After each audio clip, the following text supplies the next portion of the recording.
I found out my husband Ralph is up to something diabolical. And the reason he's doing it is because he's a mama's boy. He's listening to his mom, my mother-in-law, and I'm gonna let you guys know right now, these two are an absolute nightmare, but I play along. I don't let them know anything, and I do this. Do you guys believe that people change? Well, I do. Not for good, but for worse, and here I am referring to my dear husband Ralph, whom I have severely underestimated. Believing that loss of his father has made him less aggressive or outspoken than other men, I used to perceive these traits as gentle, kinder, and somewhat submissive. Not because I like to be dominant or anything, but he was actually raised this way. And you know what? Credit goes to his mother, Darla. That woman has absolutely no chill. I witnessed her as a very impatient person who loses her mind over the simplest of things. And the same goes for her relationship when she cannot get what she wants. And so she's raised Ralph like one who's more of her minion than her son. All she likes to listen to is, "Yes, ma'am," and in his case it's "Yes, mom." And the same thing applies to her desires. She acts entitled when it comes to her wants and needs, and thinks having them satiated and her birthright, and she looks down on those who do not because, well, not everyone owns that luck and it's not like her. She used to work only until Ralph wasn't capable enough. After that, she retired, but she still acts like a boss in his company. And as I should not wish, her husband was lucky that he got rid of this woman. At least he could now rest in peace. It's not that Ralph has a bad reputation with his mom, but I used to think that he might be trapped due to his sense of responsibility or something. Or maybe I was wrong. He's just possibly doing it willingly. Maybe I'm the victim here, and, well, maybe I'm the one misunderstanding Ralph. Let me elaborate further. I met Ralph somewhere in my daily life, so obviously my story wasn't any different. Ralph was my boss, who I became friends with, and that's the same old story. The only difference was that I asked Ralph out first. First proposal, etc. The only thing Ralph initiated from his side was asking for marriage and introducing me to his mom. And like every girl, I was on top of the world when he mentioned his family, making me a part of it. I had lost mine at the time. Dad passed away 2 years ago, and my mom was hit by an accident during my early teens. I was the only child of my parents without any siblings. I hated living in the place where I had once had both of them, which is now empty.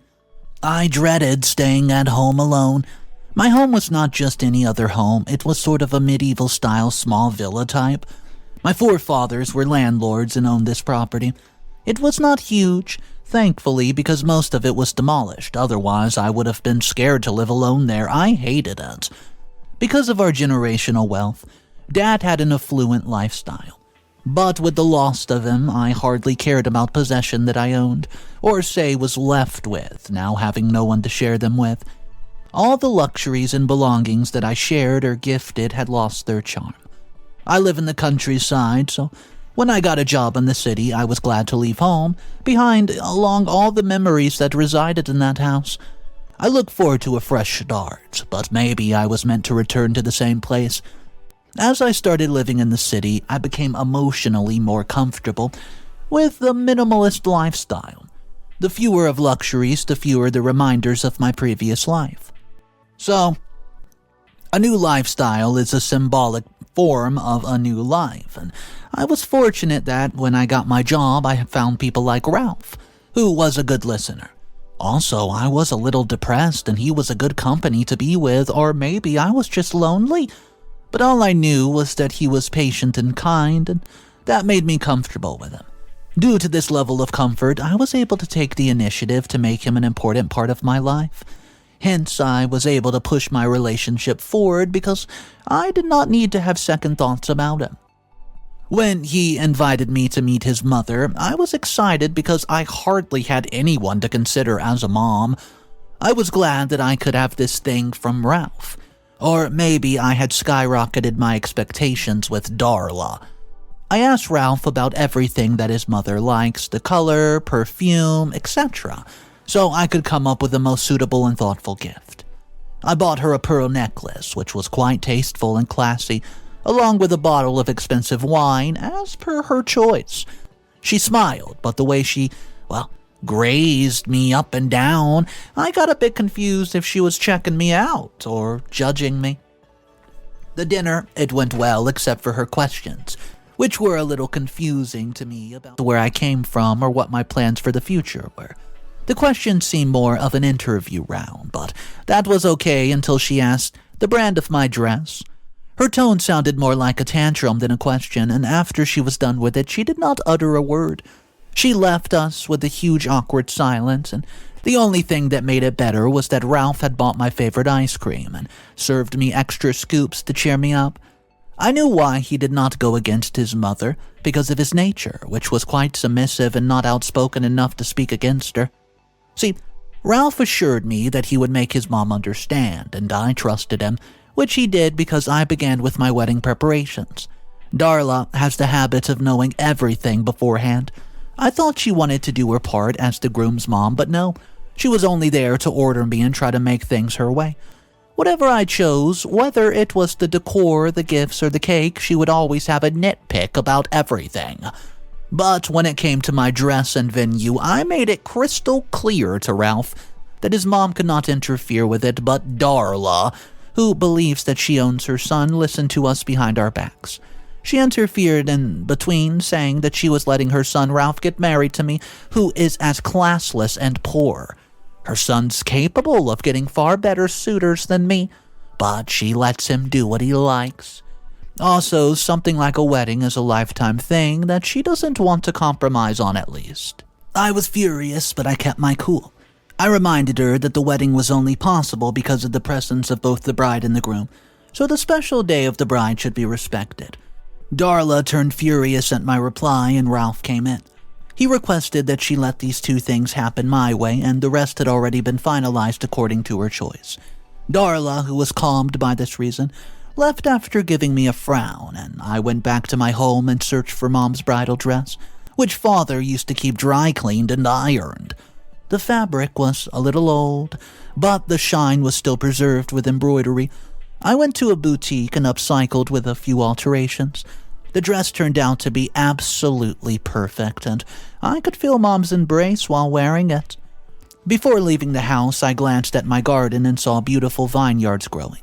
I realized it was the finest spot to hold my celebration, at a place that's the abode of my forefathers, and is this a spacious day should be celebrated on their land. So I talked to the gardener about trimming and cleaning the space before I left. Meanwhile, I called Ralph about finalizing the wedding venue, and sent him the pictures where the place was ready, and asked if he liked the venue. He was overjoyed by looking at the beautiful place, but he instantly expressed his worries about the presence of affording such a pleasant venue. Well, I assured him that we would not have to pay a single cent for this because I own it. My countryside place was 4 hours away from the city, so when I reached her place, I hated confronting her, thinking that she could start commenting on my choice or simply my existence, but I was a little surprised by her genuine smile, and that she was actually being nice to me. She exclaimed that I had great choices, and she was proud of Ralph for choosing such a suitable match like me. The place that I chose was so tasteful and aesthetic, and how did I manage to pull this off? So I told her that it was my home in the countryside. Darla quickly announced that we needed to visit there and began planning a celebration. After all, we just need to book and make appointments with only caretakers and decorators, and the rest is already sorted and finalized. Things took place quicker than expected regarding preparations, and when we reached the spot, Darla and Ralph were awed by my home and its location. Darla instantly got carried away with the house. She said seeing my modest lifestyle is a great way to not let people suspect my possessions. She was instantly attracted to the room, which was the master bedroom that belonged to my late parents.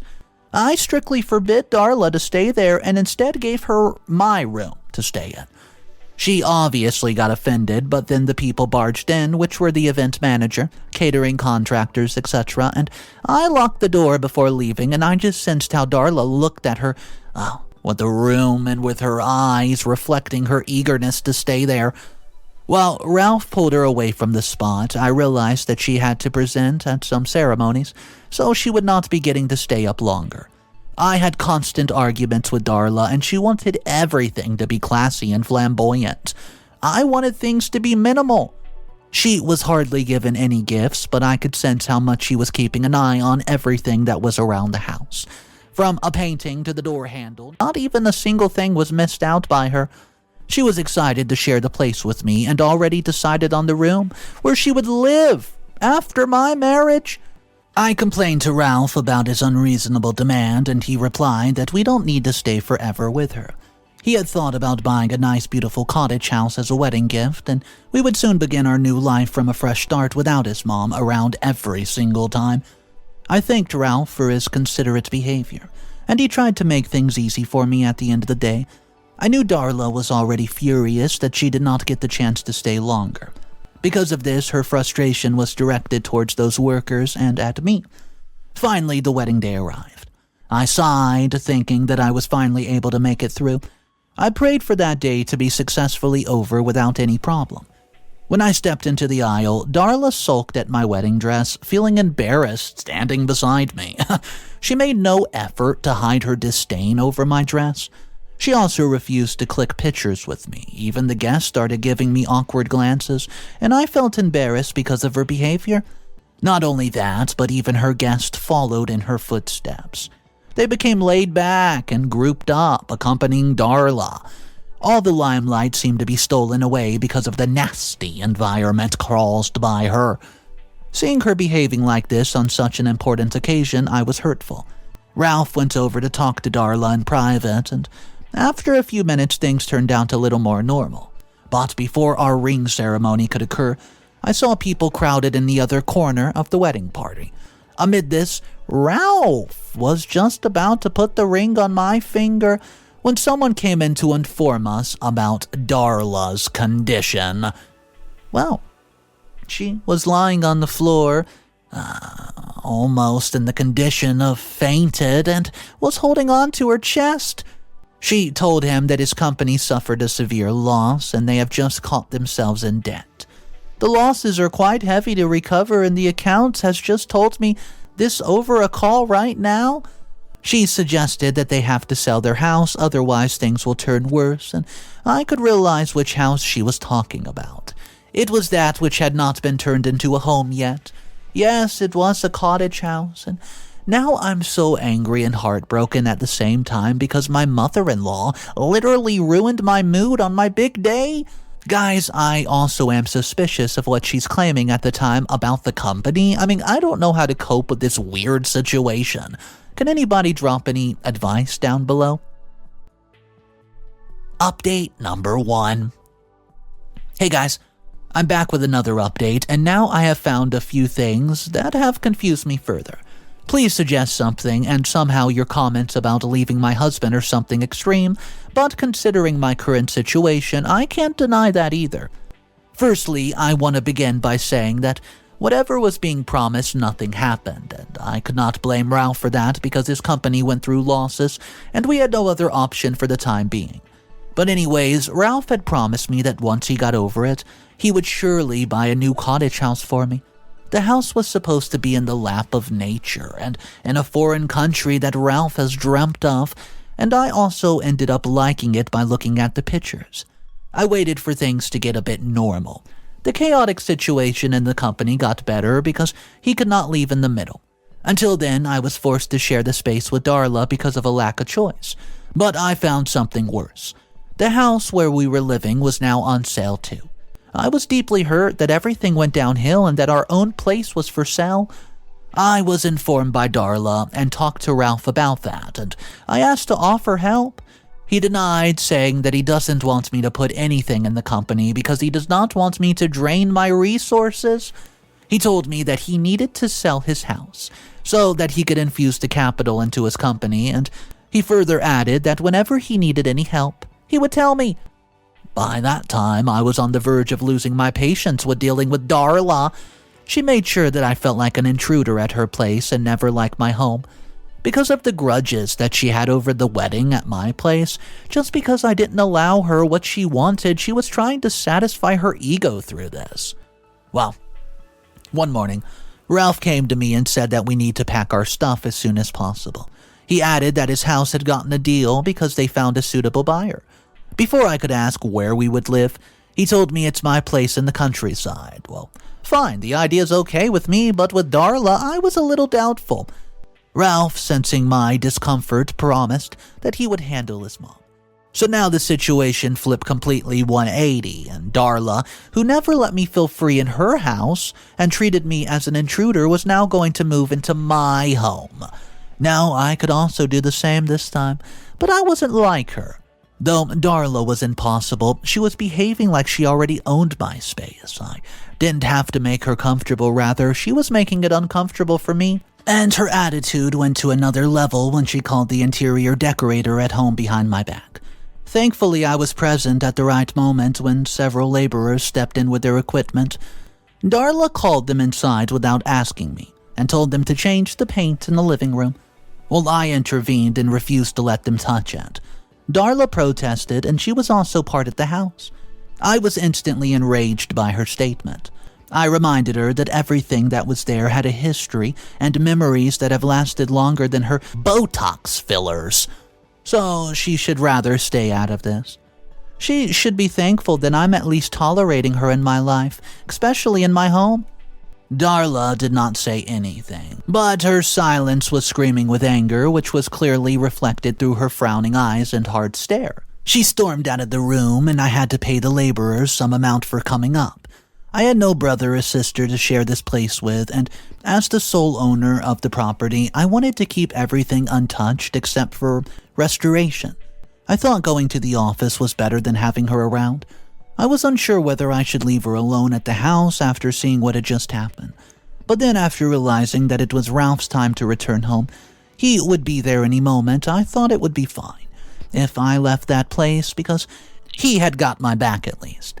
So I went to the office, but when I reached there, I just found that I had forgotten the file with me, which was supposed to what I was working on. I slapped my head and realized that just when I was about to take a file, I was distracted by Darla. So I called Ralph to hand back the file to me, but he didn't answer. So I had to go back to the house, thinking it's been such an awful and useless day, and when I returned, I saw that the gate was open.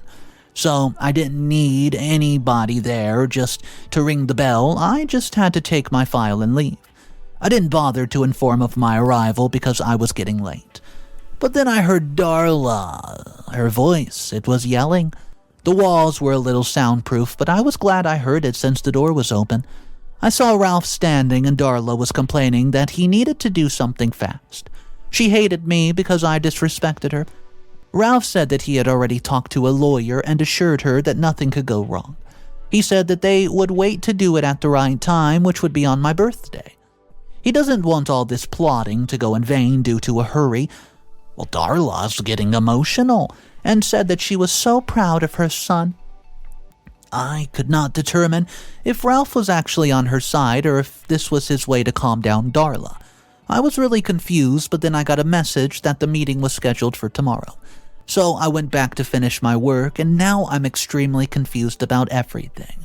Everything that they were talking about, and I'm kind of thinking about what plotting he meant when Ralph mentioned my birthday and lawyer.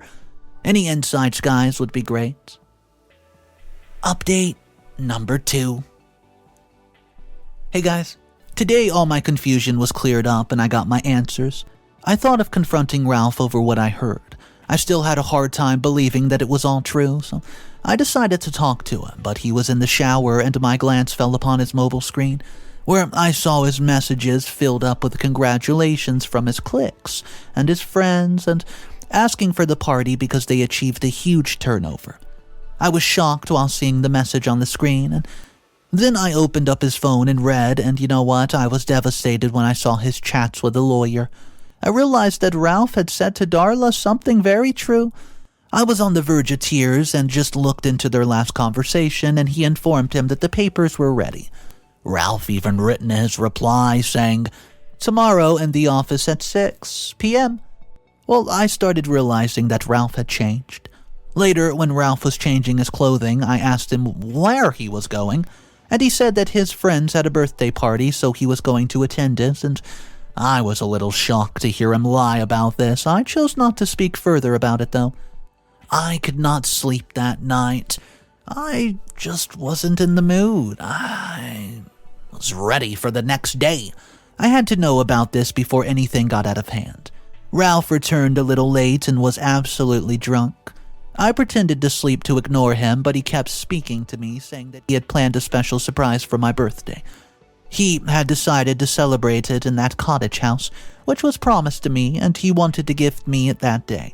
He said, and I quote, "Can't wait to have a new start."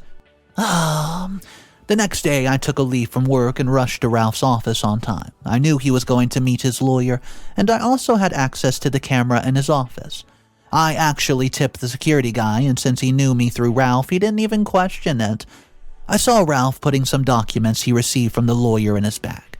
I knew that he'd bring that bag home because I guess he might have wanted to show it to Darla. At night, I mixed his sleeping pills in both Darla and Ralph's food. After they went to sleep, I searched the papers and found them.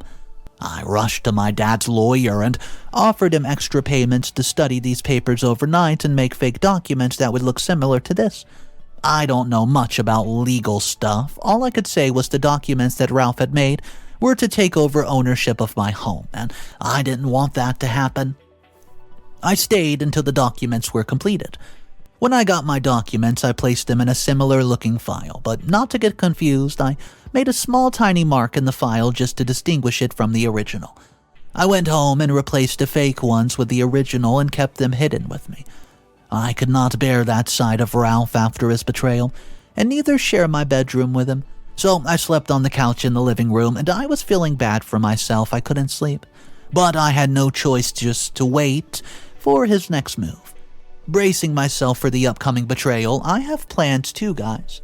Don't worry, I think I know what revenge I would like to take on my husband and his cunning mother. Till the next update, see you guys. Update number 3. Hey guys, I'm glad that I at least got you people here. We can only rely on strangers these days because family betrays us. With your support, I was able to give them a taste of their medicine. So, my birthday was coming up in a few days, and I was dreading it, honestly. Ralph said that I should apply for a vacation, or I could also resign if I wished to, because we were going to his cottage house located in a different place. A cottage house was a gift for my birthday, according to his promise, so I packed my belongings along with Ralph's original documents that I had hidden in my luggage. The entire journey was stressful, and I was dreading what was waiting for me. So I called my lawyer, who had done my overnight job of making the fake documents. I informed him of my whereabouts to stay on the safer side, since I don't trust them both, because Darla has also accompanied us. So we reached the destination, and the house was fine, decent. The celebration for my birthday began. Darla cooked an elaborate meal, and I was served drinks back to back until I could not think straight.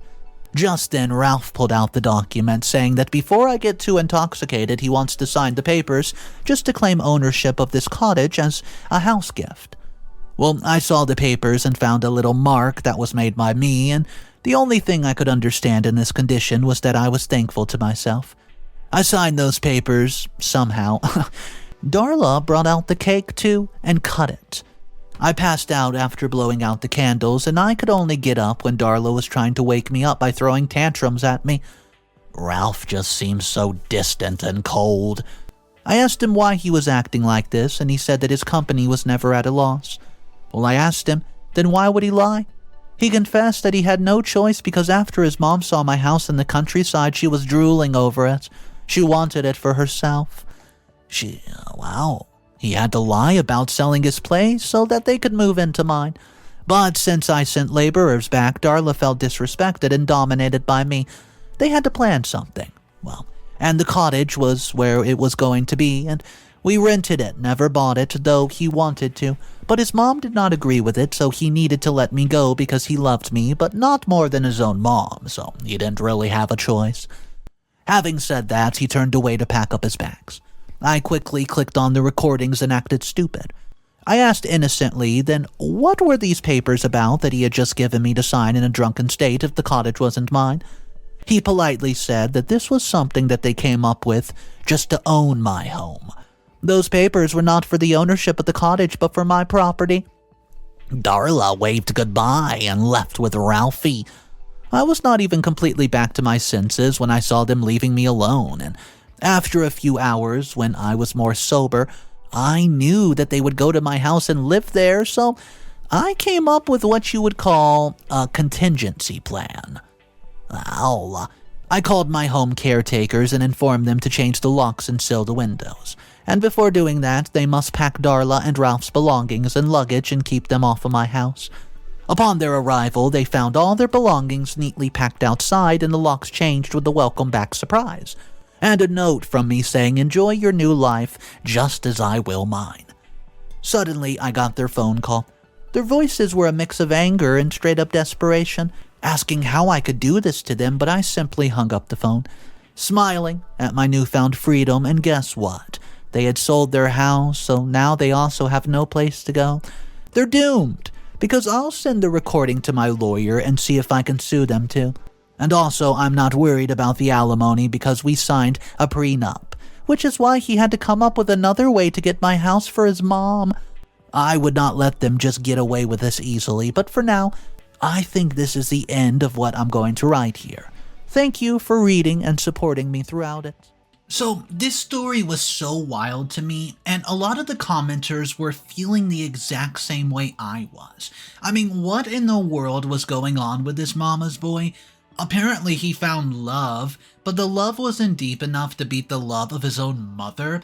So he goes ahead and just straight up ruins his entire marriage by trying to steal her house. I mean, this story was so bizarre, I could not even imagine myself in a situation like this. Guys, let me know in the comment section down below, if you were caught up in this position, such as OP, what would you have done differently, or would you have done the exact same things? Let me know in the comments down below, guys. My name's Mr. Reddito. I narrate stories like this every day, and you can catch a story by subscribing to the channel. I hope you guys have a great one. I hope you enjoyed it, and remember, of course, it's cool to be kind. I'll see you guys tomorrow. Peace.